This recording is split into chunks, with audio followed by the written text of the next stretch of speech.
Un saludo a todos mis estudiantes de filosofía. Quiero empezar avisándoles a los estudiantes del grupo teórico 01 que ha habido una reprogramación de su examen parcial, específica, única y exclusivamente para el grupo teórico 01, el cual examen parcial estaba programado para realizarse el día lunes, este próximo lunes 10, pero es el Día de la Madre, ¿verdad? Entonces vamos a reprogramar la realización del segundo examen parcial, si de eso estamos hablando, del segundo examen parcial, para el día lunes 17, ¿sí?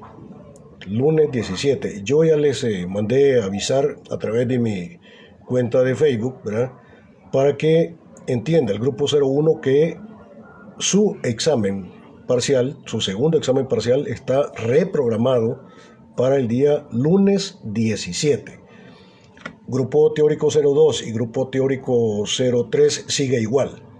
Van para esta semana que viene, es decir, para el día miércoles el grupo 03 y el grupo 02 iría para el jueves, tal como está programado.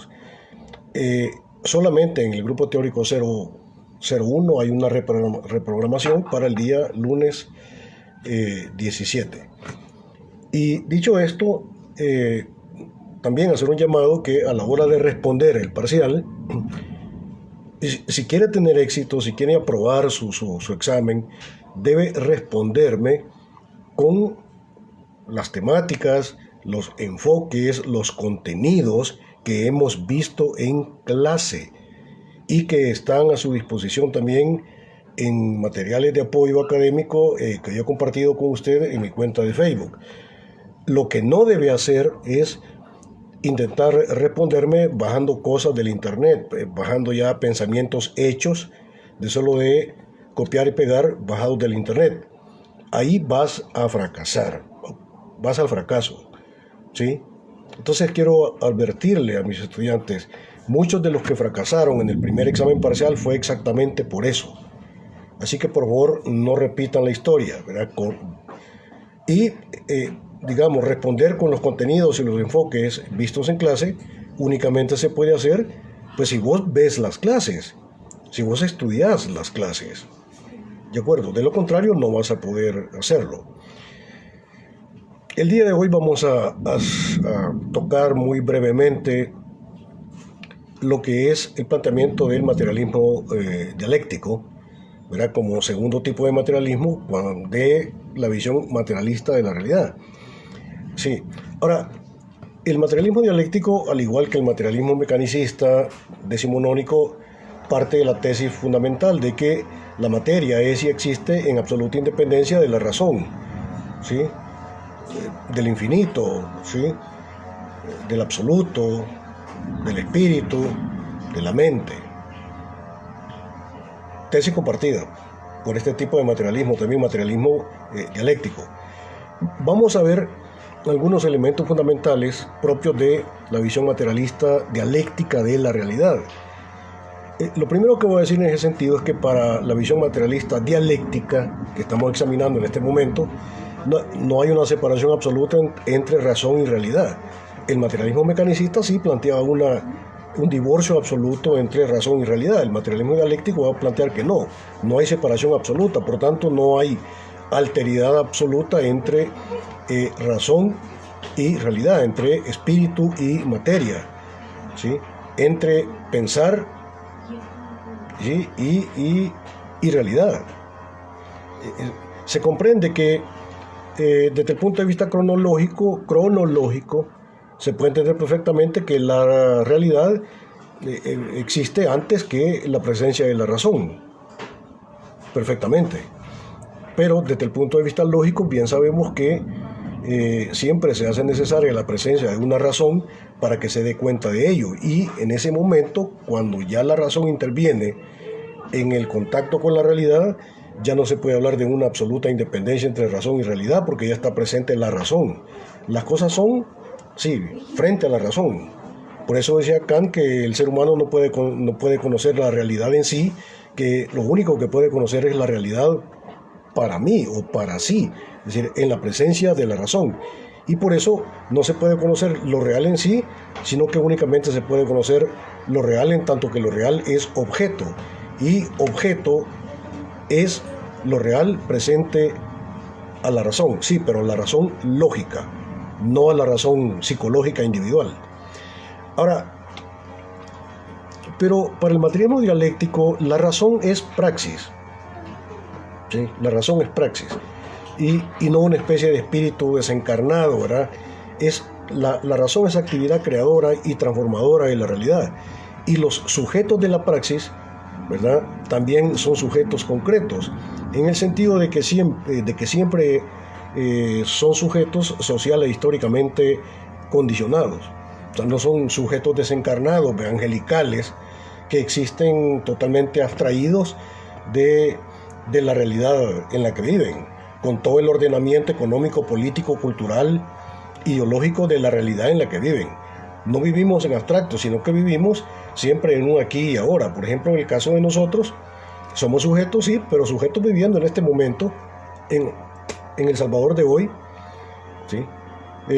Que somos concretos porque tenemos una calificación social, es decir, pertenecemos o no pertenecemos a la clase dominante o a la clase trabajadora, y si no pertenecemos a ninguna de estas dos clases, pues somos sectores intermedios, ¿verdad?, etcétera, etcétera, con todas las contradicciones y los conflictos sociales que hay.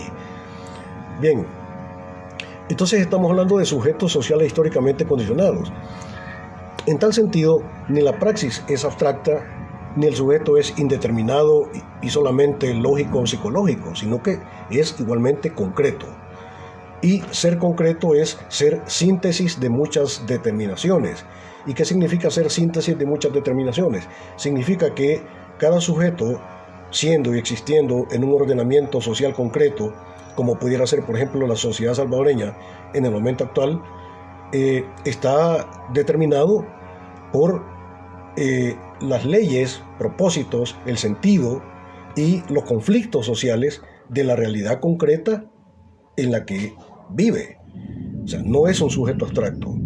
De la misma manera, de la misma forma, la realidad se la entiende como siendo y existiendo en una alteridad absoluta. Bueno, no se la entiende como siendo una alteridad que vive en absoluta independencia, digamos, de la razón, ¿verdad? La realidad no es una especie de realidad en sí, según la visión kantiana de la realidad, ¿verdad?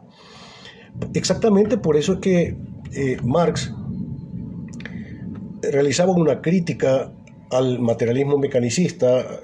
Marx habla del materialismo anterior, ¿verdad?, que es el materialismo mecanicista.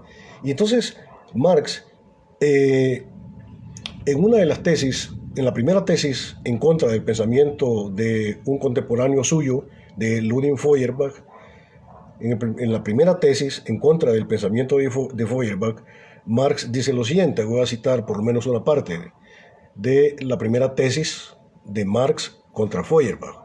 Dice Marx, cito palabras de Marx: el defecto fundamental de todo el materialismo anterior, ¿sí?, de todo el materialismo anterior, ¿verdad?, incluyendo el de Feuerbach, es que solo concibe las cosas, la realidad, la sensoriedad, bajo la forma de objeto o de contemplación, pero no como actividad sensorial humana, no como práctica, no de un modo subjetivo.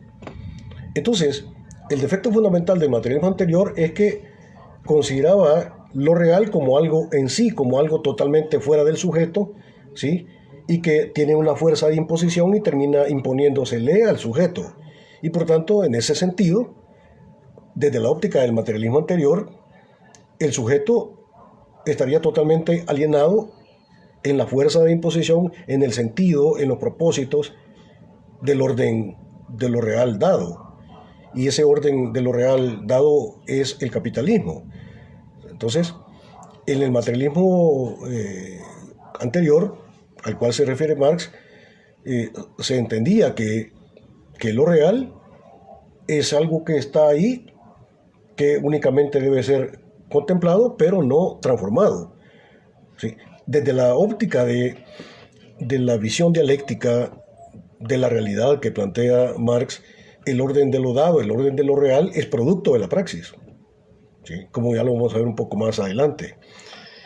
Bien sabemos que por los efectos del carácter fetichista que adaptan los fenómenos sociales en el capitalismo, estos fenómenos se nos presentan como absolutos, como no siendo productos de la praxis, como si la vida de los sujetos se fundamentara en esa pseudo-concreción de las cosas dadas en el sistema burgués. Es decir, en la existencia capitalista de los sujetos, la realidad social, el ordenamiento social, político, económico, cultural, se presenta como una especie de absoluto, como una especie de destino que no podés transformar, que no podés tocar, ¿sí? Y justamente por eso hay una clausura de la praxis en esa forma de ver la realidad. Pero Marx va a proponer la idea de que eso no es así, ¿verdad? Porque de hecho no es así, científicamente se puede mostrar que eso no es así. El orden de lo real dado también es producto de la praxis, ¿verdad? Eso es lo que va a proponer la visión dialéctica de la realidad. La realidad ya no es concebida como algo que está ahí, que tiene fuerza de imposición y que frente a lo cual no puedes hacer nada. Por ejemplo, en el caso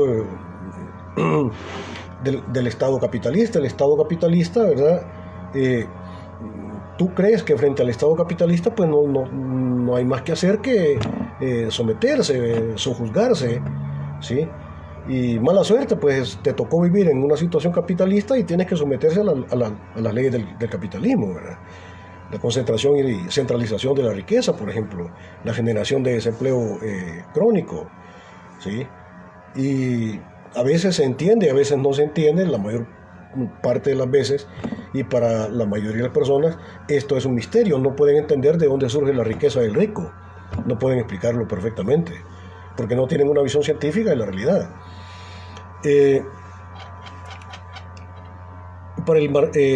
Un segundo elemento muy importante es que para el materialismo dialéctico todo conocimiento científico todo conocimiento científico, ojo, científico, se da en las coordenadas de la interrelación de un sujeto con un objeto, ¿sí? Pero ocurre que el sujeto que pretende conocer objetivamente la realidad puede ser al mismo tiempo transformado por la realidad que pretende conocer, ¿sí? Nosotros nos consideramos subjetivamente como libres frente a la realidad. Nosotros nos consideramos como por encima de la capacidad impositiva y de la fuerza de imposición del orden de las cosas reales en el mundo capitalista, digamos en El Salvador de aquí y ahora, ¿sí? Así nos consideramos subjetivamente, pero no nos damos cuenta nosotros que es exactamente la funcionalidad de la realidad, ¿verdad? La forma como la realidad se nos impone y nos determina y nos obliga y nos plantea y así se hacen las cosas y así se deben hacer las cosas, ¿sí? Y nosotros lo acatamos, ¿verdad? Porque, por ejemplo, vos, digamos, si vos no tenés zapatos y vos pues, perfectamente vas pasando por enfrente del almacén de Simán y ves ahí un montón de zapatos, ¿verdad? Pero vos andas chuña, pero ni se te ocurre meterte, digamos, a agarrar un par de zapatos y ponerte los pares de zapatos por la humilde razón de que los necesitas, ¿verdad? Entonces no lo haces, ¿verdad? ¿Por qué?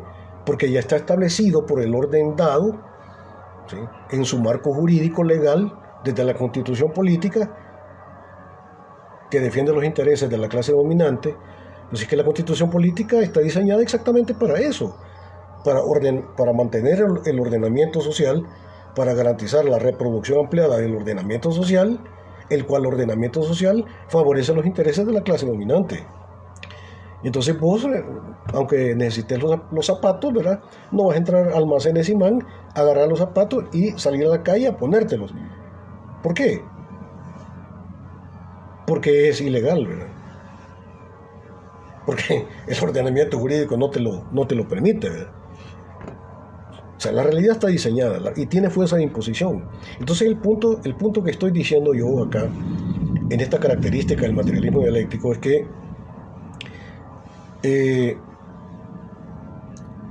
Uno cuando piensa en el orden dado, cuando piensa en el ordenamiento social, político y económico de un sistema como el en el que vivimos nosotros aquí ahora, uno siempre piensa en el sistema como algo que está fuera de vos, como algo que es externo a vos. Pero lo que no te das cuenta es que el sistema está dentro de vos. O sea, vos has introyectado el sistema y por tanto vos sos como una forma de la manifestación, una forma de la objetivación, una forma de la materialización del sistema. El sistema no es solo algo que está fuera de vos, sino que el sujeto como sujeto alienado, siendo y existiendo para el sistema, él como sujeto, que ya deja de ser sujeto y pasa a ser objeto, o sea, él, ¿sí?, es la expresión subjetiva de la objetividad del sistema. Y por tanto el sistema está dentro de usted y está dentro de mí. Se ha objetivado en existencia subjetiva. Entonces, pero es el sistema entonces el que transforma al sujeto. Es el sistema entonces el que aliena al sujeto. Y cuando digo aliena al sujeto, quiero referirme a esos procesos psicológicos, esos procesos, digamos, sociológicos, a esos procesos económicos, a los cuales el sujeto está alienado, porque es y existe para el sistema. Hay procesos de socialización del sujeto para que deje de ser sujeto y sea más bien un pobre objeto alienado frente al sistema. Pero entonces, ¿quién es el sujeto? El sujeto ya no es Juan. El verdadero sujeto es el sistema. Siendo y existiendo para. O sea, el sistema social no es algo abstracto, no es algo, digamos que, neutro, que no le sirve ni a estos ni a estos. No, el sistema está diseñado, funciona, está cubierto por toda esa costra jurídica que te determina así se hacen las cosas y así se deben hacer las cosas dentro del ordenamiento jurídico del sistema. Entonces, Juan ya no es el sujeto, sino que el verdadero sujeto es el sistema, siendo y existiendo para la clase dominante, ¿sí?, para la clase capitalista, que son los dueños del capital, y por tanto son los dueños del poder político, los dueños del poder económico, los dueños ¿sí?, de todo el campo de lo ideológico. Entonces el sistema no es una entidad neutra que funciona para todos y para todos de la misma manera, ¿verdad? Uh-huh. En este punto quiero compartir con ustedes una idea. Y por favor pongamos atención porque es muy importante que lo sepamos y que lo manejemos. Primero debemos entender qué es el Estado. El Estado capitalista. El Estado capitalista es la organización social del poder de la clase dominante para imponer sus intereses al conjunto de la sociedad. Eso es lo que es el Estado. Ajá. Ahora, el tipo de Estado se determina por los intereses de la clase social a la cual sirve el poder del Estado. El Estado es poder. Pero ¿a qué clase social sirve el poder del Estado? Pues si el poder del Estado sirve a la clase capitalista, pues entonces el tipo de Estado es un tipo de Estado capitalista. ¿Sí? Eso es lo que es el Estado. Y eso es lo que es el poder del Estado. Ahora bien, déjenme compartir con ustedes por lo menos la idea de dos funciones del Estado. El Estado tiene funciones, tiene una naturaleza propia, tiene una esencia propia que yo se la acabo de compartir, pero también tiene funciones. La primera función del Estado capitalista, ojo, la primera función del Estado, función esencial del Estado capitalista, no es salvaguardar la democracia o salvaguardar el interés de la nación o el interés de la mayoría, o el interés del pueblo. No, eso es parte del discurso ideológico de autojustificación de la existencia del Estado que está en favor de la clase dominante, por supuesto. O sea, el monstruo para presentarse socialmente tiene que presentarse en una forma atractiva. Es su máscara. Pues esas son las máscaras del Estado. Esa es la costra ideológica, falsa. Así se presenta el Estado, como sirviendo al interés de la nación, al interés de la patria, y se inventan una serie de cuestiones. El problema es que vos le crees, ese es el problema. Y desde el momento que vos les crees, ya caíste en su trampa ideológica, ya te amarraron como sujeto alienado. El Estado no está ahí para eso. La primera función del Estado es garantizar la reproducción ampliada del sistema, sí, del sistema capitalista. Escuchen, garantizar la reproducción ampliada del sistema. En pocas palabras, la primera función del Estado es hacer posible que el sistema capitalista siga siendo sistema capitalista y que tenga larga vida, punto. Primera función del Estado. Segunda función del Estado. El Estado tiene como función, ¿sí?, generar el efecto de unidad. Ojo, generar el efecto de unidad. En este sentido, si bien es cierto en la sociedad capitalista hay clases sociales y por supuesto hay lucha de clases, la clase capitalista y la clase trabajadora. Si la clase capitalista quiere mantener y perpetuar el sistema, la clase trabajadora tiene que revolucionar el sistema, destruir el sistema y construir un sistema social de acuerdo a los intereses de la clase trabajadora. ¿Y cuál es ese sistema social? Pues es la dictadura del proletariado. El objetivo estratégico de la clase trabajadora no es construir la democracia. No. Sí. Los revolucionarios en eso somos claros y no somos hipócritas. Decimos la verdad. ¿Qué es lo que debe construir la clase trabajadora? Es la dictadura del proletariado. Así de sencillo. ¿Por qué? Porque en realidad todo Estado es necesariamente una dictadura. Todo Estado es necesariamente una dictadura. Ya sea una dictadura a favor de los intereses de la clase dominante o tiene que ser una dictadura en favor de los intereses de la clase trabajadora. Pero todo Estado es necesariamente una dictadura. El único Estado que puede ser democrático como poder del pueblo, porque eso es la democracia, el único tipo de Estado que pudiera ser democrático como representante del poder del pueblo es el socialismo científico. El capitalismo nada más. Eso hay que tenerlo claro. Entonces, el Estado tiene la función de generar el efecto de unidad porque en la sociedad capitalista, ¿sí?, si bien es cierto en términos de la lógica económica, hay ricos y hay pobres, ¿sí?, hay dueños del capital y hay trabajadores asalariados que no tienen propiedad y por tanto hay contradicción. En el orden de lo económico pues hay contradicción social, hay desigualdad social. La riqueza del rico se amasa a partir de la explotación de la fuerza de trabajo, cosa que vamos a ver ampliamente y de forma muy profunda cuando veamos sociología general. Pero la riqueza del burgués se fundamenta a partir de la explotación de la fuerza de trabajo, ¿sí?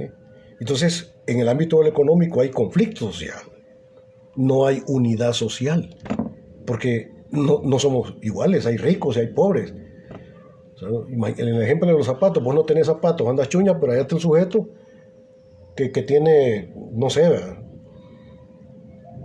dueño del Simán y tiene un montón de zapatos ahí, ¿sí?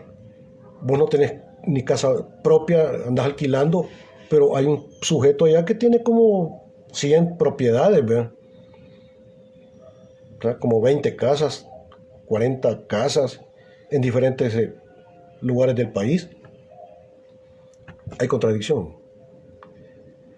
Entonces, desde la óptica de la lógica económica de la existencia social capitalista hay contradicción, pero entonces el Estado se ve en la obligación de generar, de crear la falsa ilusión de que por encima de ese conflicto social real hay unidad social.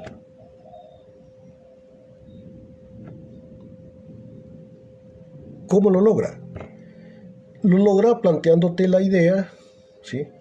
Clavándote la idea en la cabeza de que, si bien es cierto, económicamente somos contradictorios, no es que seamos distintos, sino que contradictorios, en el ámbito de lo político, dicha contradicción se resuelve porque en el ámbito de lo político, ¿verdad? De cara al Estado, de cara a las leyes de la nación, de cara a la Constitución y al ordenamiento jurídico, todos somos iguales ante la ley.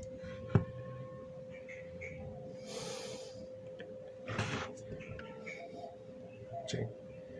Y ahí es donde el Estado genera la función, que yo más bien le llamaría la falsa ilusión de que todos somos iguales. Entonces, la generación del efecto de unidad social intenta desvanecer, intenta ocultar, intenta invisibilizar el real conflicto social que hay en la vida capitalista. Porque de cara al Estado todos somos iguales ante la ley, ¿sí? Pero ya sabemos que eso es falso. ¿De acuerdo?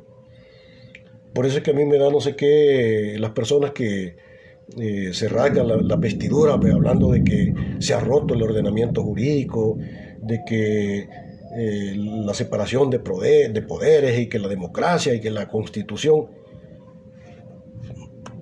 ¿De qué están hablando si eso nunca ha existido? Eso es paja, es mentira. Jamás ha habido realmente separación de poderes. Nunca. Me da hasta risa, me da porque están hablando en este sentido, como que hemos perdido la democracia, hemos perdido la separación de poderes, hemos perdido la independencia judicial. Uno puede hablar de algo que haya perdido cuando previamente lo ha tenido. Pero si nunca ha habido separación de poderes, si nunca ha habido realmente independencia judicial, si nunca ha habido democracia, entonces no se trata de que has perdido algo que antes tenía y ahora ya no tenés, o estás en peligro de perder. No, hombre, de ninguna manera. ¿Sí? ¿De acuerdo? Entonces el Estado está ahí para generar el efecto de unidad, ¿verdad?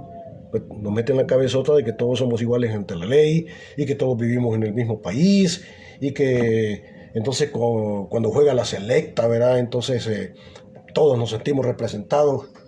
Yo no me siento representado con un atajo de ineptos para ir a jugar al fútbol. Yo no me siento representado por ellos de ninguna manera. Yo conozco gente, jugadores de fútbol mucho más valiosos, más eficientes, jugando en el cantón, ¿sí? Donde yo produzco hortalizas. No, hombre, ese hipote es mucho más valioso. Con unos 12 de esos, 11 de esos, armamos una selección de lujo. O sea, a mí, sí. Una selección de lujo. Un montón de atarantados que van ahí y llegan a formar parte de la selección por vía corrupta. Porque es el tío, del sobrino, del chero, del amigo, así. Cuello mata currículum. Así funciona la lógica del capital. ¿De acuerdo? ¿Ves? Bueno. Entonces, el sistema, pues, no es algo necesariamente que está fuera de vos, sino que el sistema está dentro de vos. Y el sistema tiene fuerza de imposición. El sistema te construye, te constituye, te hace lo que eres. El sistema se crea a unos sujetos sociales a su imagen y semejanza, ¿sí? Sin capacidad crítica. Ahora, en la óptica de Marx, y esto es de suma importancia, en la óptica de Marx, solo la práctica revolucionaria alcanza el estatuto de existencia propiamente histórica, ¿sí? Voy a leer el planteamiento de Marx y luego lo platicamos. Dice Marx, fíjense, cito palabras de Marx: las relaciones de producción burguesas es decir, capitalistas, son la última formación antagónica del proceso social de producción. Antagónicas no en el sentido de un antagonismo individual, sino de un antagonismo que proviene de las condiciones materiales de la vida.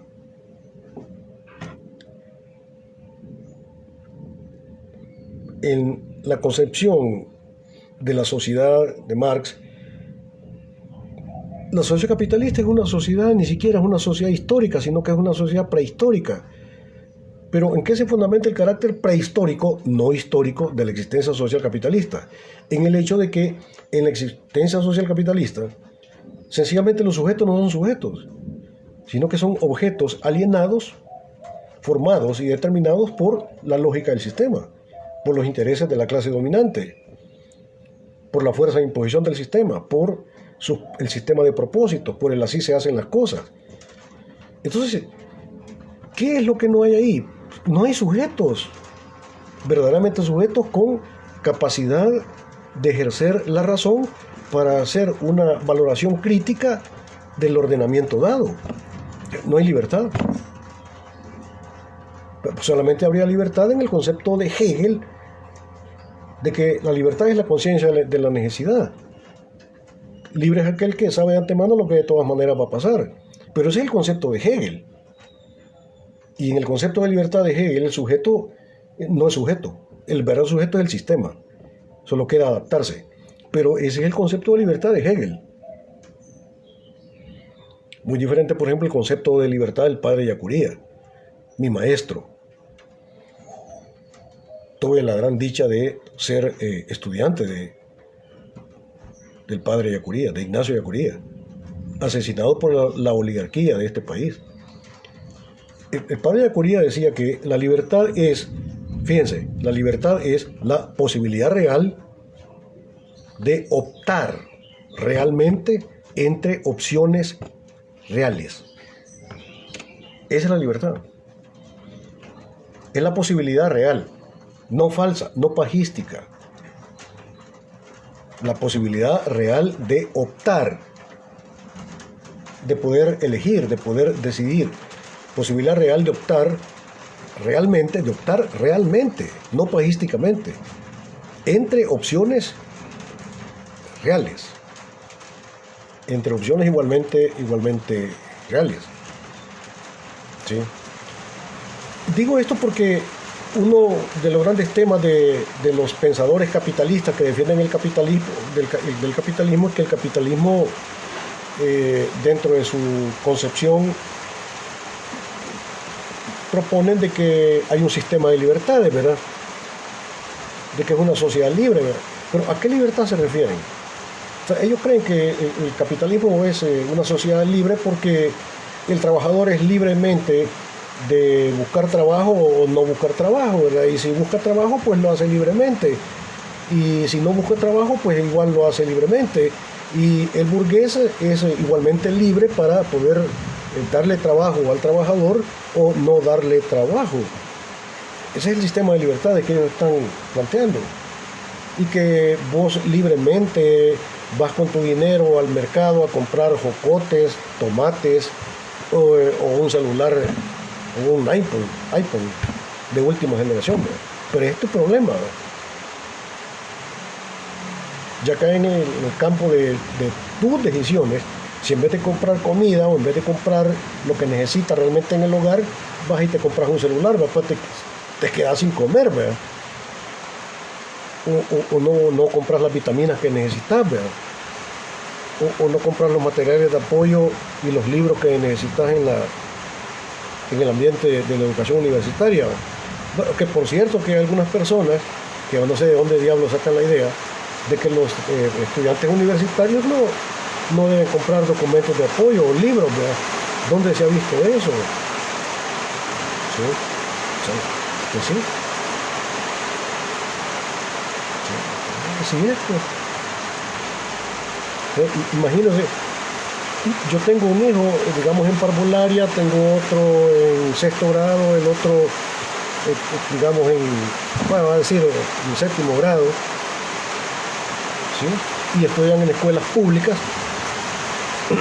Y ahí me mandan el montón de documentos, de libros, de libretas que hay que comprar.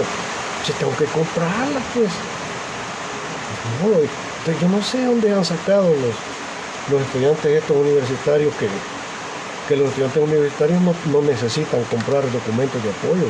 Los libros no sé, ¿verdad? ¿Se escucha, queridos estudiantes? ¿Me escuchan en este momento? Necesito que me reporten si me están escuchando. ¿Sí se escucha? Va, entonces vivimos en una sociedad que Marx considera prehistórica porque no hay libertad. Somos una sociedad prehistórica donde los sujetos sociales están totalmente alienados al sistema y por tanto han perdido la libertad y han perdido la posibilidad de criticar, de transformar revolucionariamente el sistema. ¿Sí? Desde la óptica del materialismo dialéctico hay contradicción social. ¿Sí? Definitivamente hay contradicción. Por ejemplo, hay contradicción entre los intereses de la clase dominante y los intereses de la clase dominada.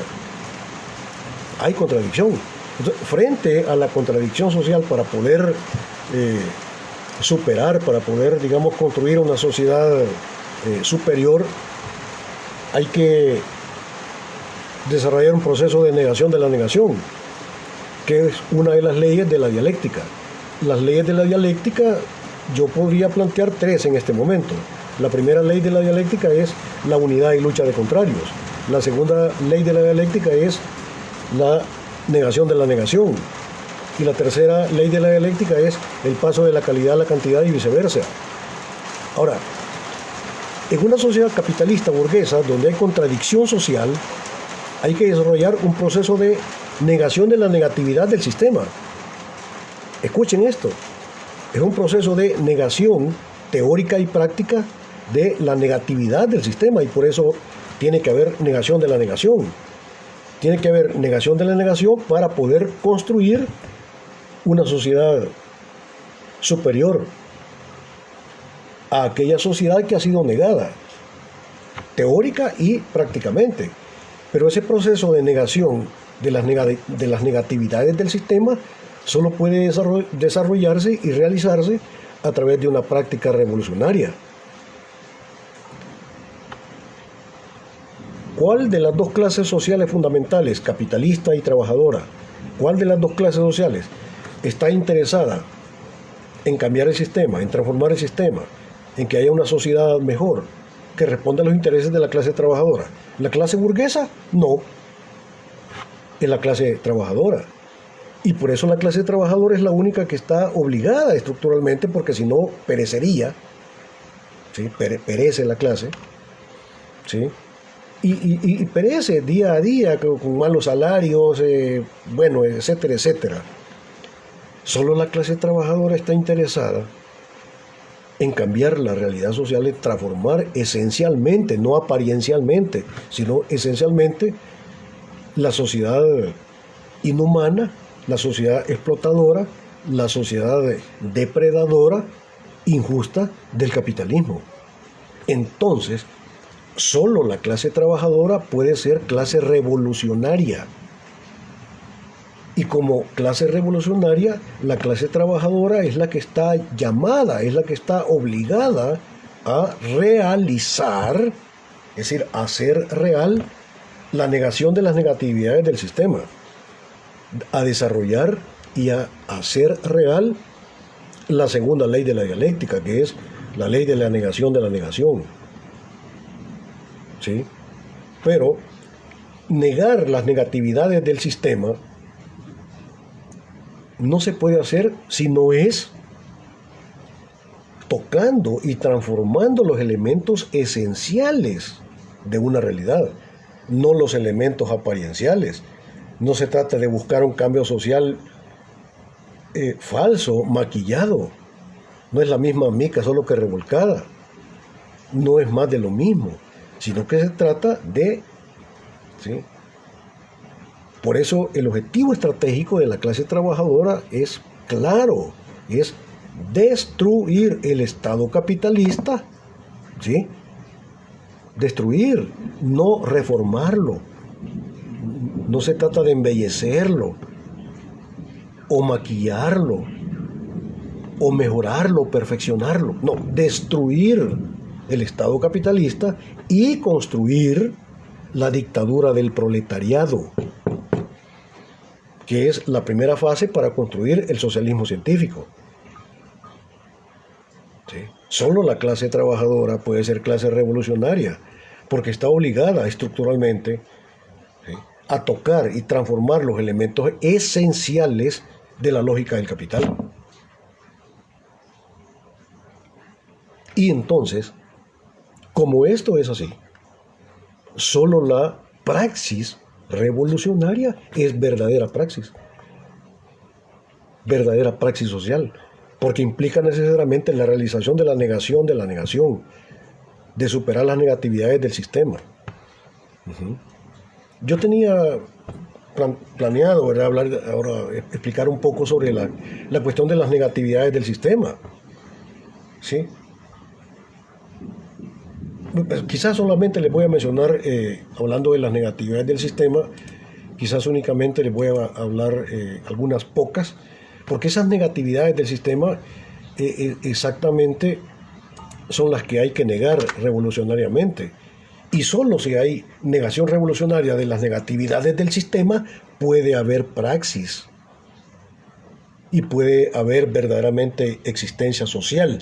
Solo así el ser humano puede pasar de vivir en la prehistoria como sujeto alienado, como sujeto subordinado a los intereses del capitalismo, y pasar a ser un sujeto libre. Verdadera libertad únicamente puede haberla, ¿sí?, con la construcción de sujetos libres, capaces de realizar la negación de las negatividades del sistema. O sea, negar las negatividades del sistema. Pero negar esas negatividades significa destruirlas, acabar con ellas, para superar la contradicción social. Veamos algunas de las negatividades del sistema. Bueno, en primer lugar, una de las negatividades del sistema es que en el sistema capitalista hay una perversión del trabajo. Hay una perversión del trabajo porque el trabajo, como forma de la praxis humana, debería servir para humanizar la realidad y ponerla al servicio de la humanización del hombre, en función de lo que los seres humanos podríamos, digamos, hacer para ser felices. ¿De acuerdo? ¿Sí? O sea, el trabajo debería, ¿verdad?, en el deber ser, debería ser un tipo de praxis que nos lleve a la felicidad.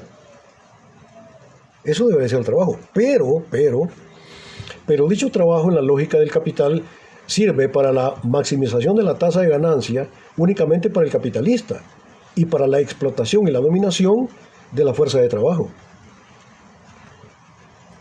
Entonces, hay una desnaturalización de lo que es la esencia del trabajo, que debería ser una praxis, digamos, muy importante para el logro de la felicidad del hombre como especie. Pero el trabajo, en la lógica del capital, digamos, es motivo de sufrimiento.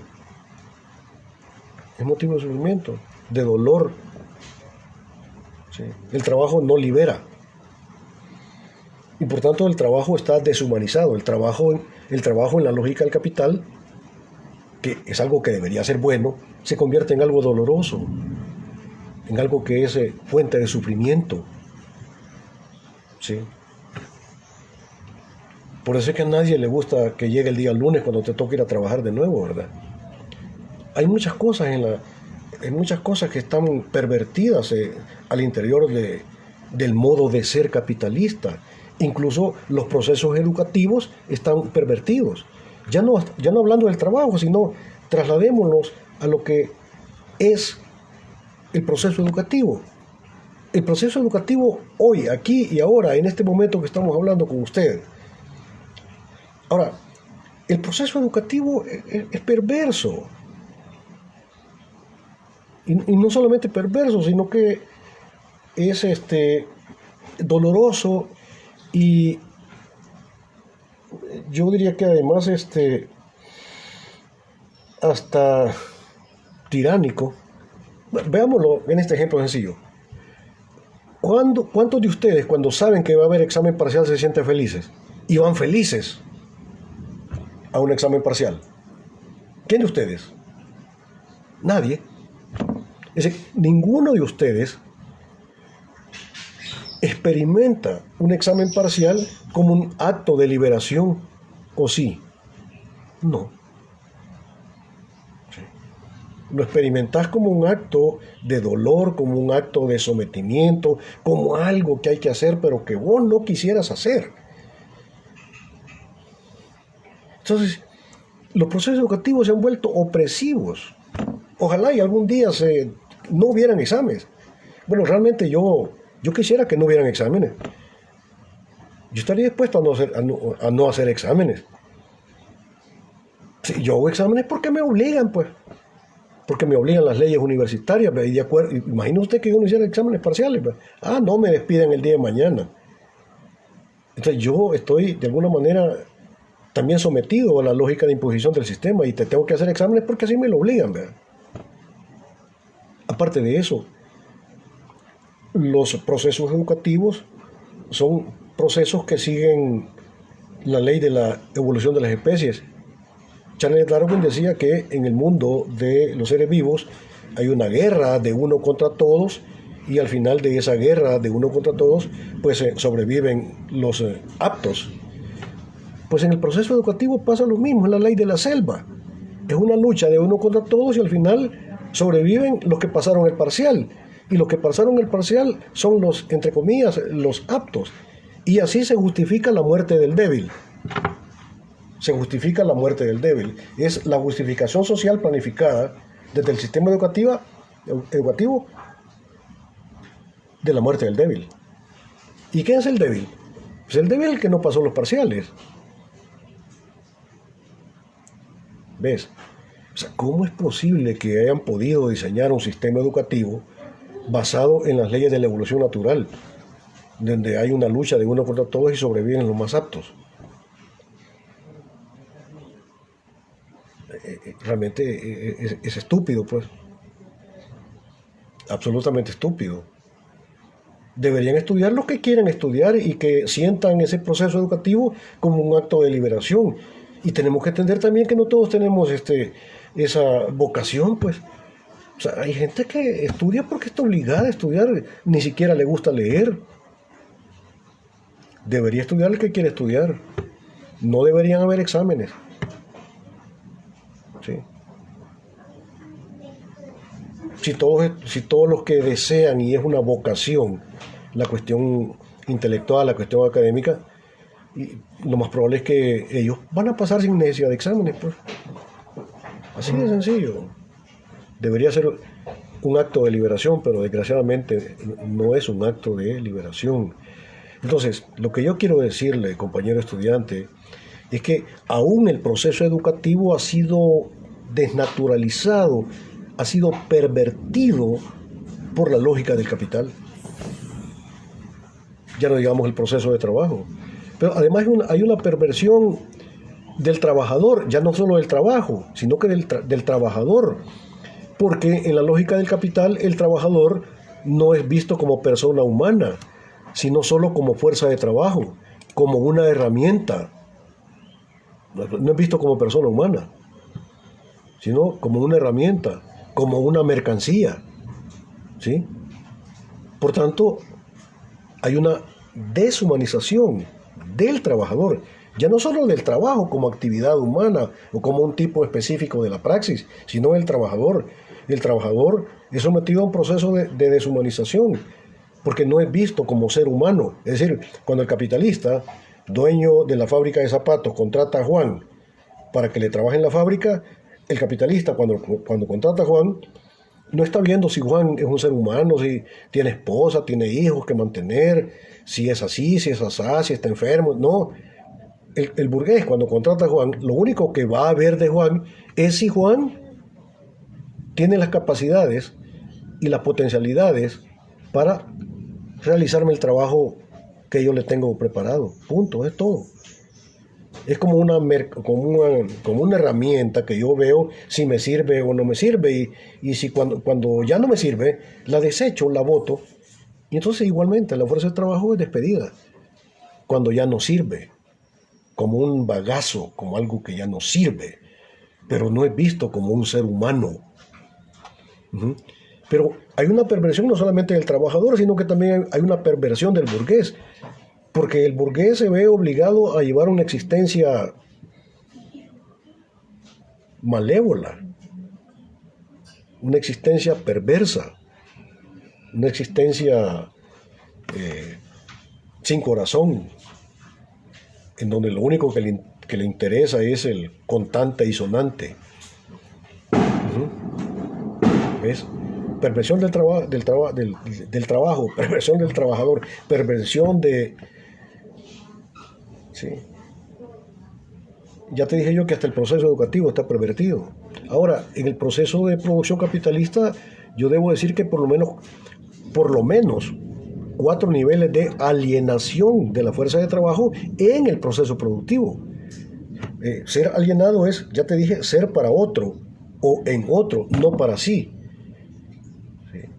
Hay 4 niveles, vamos a ver rápidamente. Estamos hablando de las negatividades del sistema burgués, de algunas negatividades del sistema burgués que hay que negar, es decir, que hay que extirpar, que hay que eliminar para poder construir una sociedad superior. Primer tipo de alienación de la fuerza de trabajo. Este primer tipo de alienación de la fuerza de trabajo se desarrolla en el contacto directo que el trabajador tiene con los medios de producción. El obrero tiene que someterse a las exigencias de la funcionalidad eficiente de la máquina o de la herramienta. El trabajador frente a la máquina no puede decidir ni la velocidad con la que habrá de trabajar, ni la posición que debe adoptar frente al instrumento de trabajo. La lógica y el sentido objetivado en la máquina se le impone al trabajador. El trabajador parado frente a la máquina no puede él decidir a qué velocidad debe moverse para que la máquina funcione. Todos somos de la zona, de la región paracentral, y allá hay moliendas. Y las moliendas tienen trapiches. Pensemos en este momento en un sujeto que está metiéndole la caña al trapiche, moliendo caña. Ese trabajador puede moverse a la velocidad que él quiera para meter la caña al trapiche. No. La funcionalidad de la máquina, de la herramienta, le determina cómo debe, a la velocidad que debe moverse. Ese trabajador parado frente al trapiche puede decidir cuántas cañitas le va a meter cada vez al trapiche. No, eso ya está establecido. Está establecido que tiene que meterle, digamos, 4 o 5 cañas al trapiche. Pero si el trabajador dice, no, yo no quiero meterle mucho, cuesta estar agarrando 5, ¿verdad? Yo lo voy a meter una por una. ¿Qué le pasaría a ese pobre trabajador? Inmediatamente lo despiden. Entonces, ¿quién es el sujeto y quién es el objeto parado Juan frente a la máquina? ¿Sí? La segunda alienación se presenta cuando advertimos que el trabajador, cosa importante de considerar, la segunda alienación se nos presenta cuando advertimos, es decir, cuando nos damos cuenta que el trabajador no decide, la fuerza de trabajo no decide qué producir, cómo producir, para qué producir y para quiénes producir. La fuerza de trabajo no decide nada de eso. Toda la organización del proceso productivo le es ajena. Lo único que le queda es adaptarse lo más eficientemente posible, so pena de ser despedido inmediatamente por el dueño real y jurídico de todo el proceso de producción. Juan no decide qué producir, cómo producir, cuánto producir, para qué producir, en qué momento producir. Todo eso le es ajeno, todo eso le viene impuesto por el ordenamiento social. Entonces, ¿quién es el sujeto y quién es el objeto? La tercera alienación se da cuando el trabajador, es decir, la fuerza de trabajo, se encuentra subordinado al sistema de explotación y de dominación global de la organización social del poder de la clase dominante sobre la clase dominada. ¿Sí? Juan, trabajador asalariado, trabajando en la molienda de Don Lencho, ¿sí? Él está subordinado a todo el ordenamiento social. Está sometido, pues.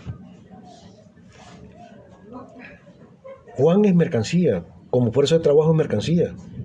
Tan es mercancía que Juan tiene que vender su fuerza laboral, su fuerza de trabajo, en aquello que los economistas burgueses llaman cínicamente el mercado laboral. Así como la mercancía es comprada y vendida en el mercado, igual la fuerza de trabajo de Juan es comprada y vendida en el mercado laboral. Juan como mercancía tiene un valor igual que el tomate, igual que el atado de dulce, igual que todo aquello, el mundo de la mercancía. Juan es mercancía que se compra y se vende en el mercado laboral. No es visto como ser humano, sino solamente como fuerza de trabajo, mercancía que es comprable y vendible en el mercado laboral. ¿Te das cuenta? Es mercancía. Y entonces, ¿quién es el sujeto y quién es el objeto? La cuarta alienación del trabajador está cuando el sujeto humano es convertido en mercancía, que entra como cualquier otra mercancía en el mercado laboral. El sujeto pierde su carácter de ser persona y se degrada a la realidad de ser una mercancía subordinada, sometida a las leyes objetivas, tanto del mercado laboral capitalista como a la producción de mercancías capitalista. ¿Quién es el sujeto? ¿Quién es el objeto? Estas son algunas de las negatividades del sistema. Es un sistema explotador, es un sistema perverso, es un sistema depredador. Por eso es que Marx decía que el capitalismo termina aniquilando las dos fuentes fundamentales de toda riqueza. ¿Y cuáles son las dos fuentes fundamentales de toda riqueza? La fuerza de trabajo, el hombre, el ser humano, y la naturaleza. ¿Quién de ustedes me va a decir que no ha habido y no hay en marcha un proceso de deterioro medioambiental? ¿Sí? Que los burgueses ven la naturaleza únicamente como, digamos, como recurso para el proceso de producción de mercancías para lograr maximizar su tasa de ganancia. Al final lo que único que les interesa es la riqueza. ¿Sí? ¿Te das cuenta? Entonces, frente a esas negatividades del sistema, un sistema inhumano, explotador, dominador, alienante, hay que desarrollar la dialéctica de la negación de la negación de las negatividades del sistema, y eso solamente lo puede desarrollar la clase trabajadora, porque solo la clase trabajadora, ojo, pero con conciencia de clase, es decir, con un conocimiento científico de la realidad, porque hay clase trabajadora que no tiene conciencia de clase, es clase trabajadora alienada. Alienada en el sentido de que está sometida, subordinada, y hasta defiende. Y votan por los partidos de... ¿sí? Bueno, realmente que votar por cualquier partido es ya caer en la trampa electoral burguesa. ¿Sí? La lucha revolucionaria no tiene nada que ver con partidos políticos, tiene que ver con organización de la clase trabajadora, con conciencia de clase, con el objetivo claro, estratégico de que su tarea es destruir el Estado burgués y construir la dictadura del proletariado. Y eso no tiene nada que ver con elecciones. Nada que ver tiene con elecciones. ¿Sí? Tiene que ver con los procesos de construcción de poder popular. Pero de eso vamos a hablar largo y tendido en sociología general. ¿De acuerdo? Pasen ustedes un feliz día. Y bueno, vivimos un proceso educativo pervertido, terrorista, dijera yo. Nuestro proceso educativo es terrorista en el sentido de que nadie experimenta un examen parcial como un acto de liberación, sino como un acto de terror. Y vas al parcial con miedo. Entonces decime vos si el sistema educativo nacional no es un sistema educativo terrorista, en ese sentido. ¿De acuerdo? Feliz día, que lo pasen bien y estudien.